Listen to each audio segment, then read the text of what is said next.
பத்திரிகையாளர் ஒரு கேள்வி கேட்டு ஒரு சர்ச்சையாச்சு. அந்த பொண்ணு சொல்லியிருந்தாங்க, நீங்க படத்தை பத்தி சம்பந்தமா கேள்வி கேளுங்க. வெறும் போஸ்டர் வச்சு எங்களை கேள்வி கேளுங்கன்றீங்க. நாங்க என்ன கேட்கணும் உங்ககிட்ட?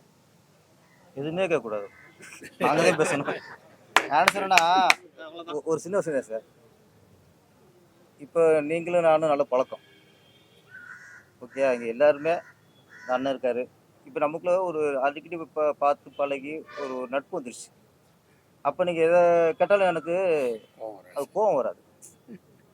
என்னை வந்து நீங்கள் சீனா கூட சும்மா இருங்கண்ணா அப்படின் ஓகே.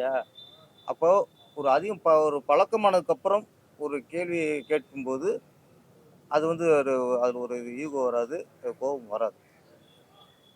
ஆனால் அதிகம் பழகாமல் ஒருத்தட்ட சில அதுவும் பெண்கள்கிட்ட ஒன்று கேட்கும்போது டக்குன்னு பெண்களுக்கான சுபாவம் அது.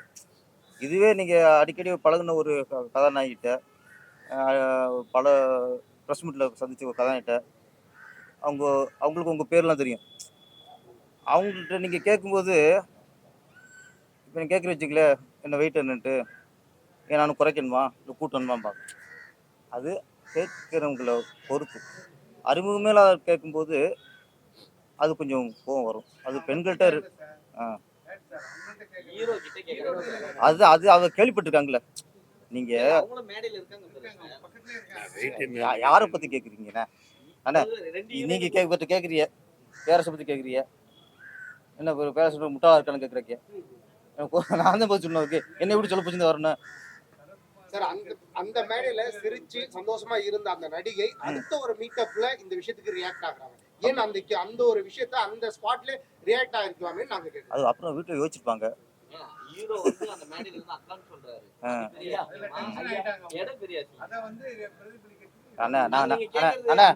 அவரு கேட்டது தப்பு இல்லைண்ணே, அவங்க கோவப்பட்டும் தப்பு இல்லைண்ணே. அப்புறம் ஒரு கேள்வி கேட்டோம், 1000 தான் நடிகை இருந்தாலும் பெண் தானே.